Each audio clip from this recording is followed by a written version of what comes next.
Mummy,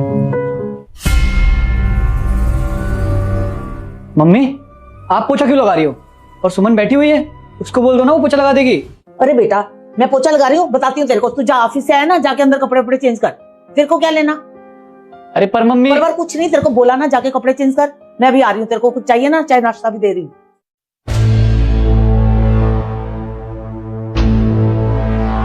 सुमन, lunch pack कर दे, मैं office निकल रहा हूँ। मम्मी, आप ये क्या कर रही हो?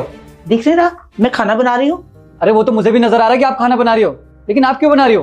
और ये बैठी हुई है, और कल भी मैंने देखा था आप पोछा लगा रही थी और ये महारानी की तरह संतरे खा रही थी।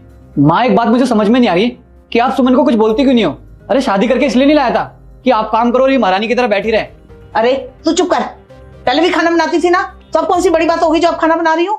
माँ, मैं मानता हूँ पहले भी आप खाना बनाती थी जब आपकी मजबूरी थी, लेकिन अब तो मैंने शादी कर ली और घर में बहू आ गई है, तो उसका फर्ज बनता है कि वो घर के सारे काम करे और आपका हाथ बटाए। मैंने मना किया उसको घर के काम करने को। माँ, मैं जान सकता हूँ कि आप ये क्यों कर रही हैं? अरे बेटा, खुशखबरी है, बहू पेट से है। क्या? सुमन पेट से है? माँ, ये तो बहुत खुशी की बात है, लेकिन मैं मानता हूँ वो झाड़ू पोछा नहीं कर सकती, लेकिन खाना तो बना ही सकती है ना।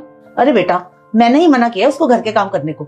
अगर मैं कर भी दूंगी तो मेरा क्या जाएगा, वो रेस्ट कर लेगी। वैसे भी तो सारे दिन मैं करती क्यों, घर में खाली बैठी रहती हूँ ना। अगर इस उम्र में मैं कोई काम नहीं करूंगी ना, तो मेरे हाथ पैर कैसे चलेंगे? अच्छा है, वो रेस्ट कर लेगी, मेरी भी थोड़ी एक्सरसाइज हो जाए करेगी। अरे बेटा, हमें तो बहुत से काम करने पड़ते थे, पर मैं ऐसी सास नहीं बनना चाहती। वो मेरी बहू ही नहीं, मेरी बेटी है। मैंने उसको अपनी बेटी की तरह रखा है। मैं उसकी सास नहीं हूँ, उसकी माँ हूँ। वैसे भी डॉक्टर ने बहू को बेड रेस्ट के लिए बोला है, इसलिए मैं उससे काम नहीं करवा रही। हाँ तो क्या हुआ, मैं कर लूंगी ना काम। तो तुझे अच्छा नहीं लग रहा कि हम दोनों सास बहू मिलके रह रहे हैं? माँ, ऐसा नहीं है, आप दोनों लोग मिलजुल के रहो, मेरे लिए इससे बड़ी खुशी की बात और क्या होगी। मैं तो बस इसलिए कह रहा था कि आपको कोई तकलीफ ना हो।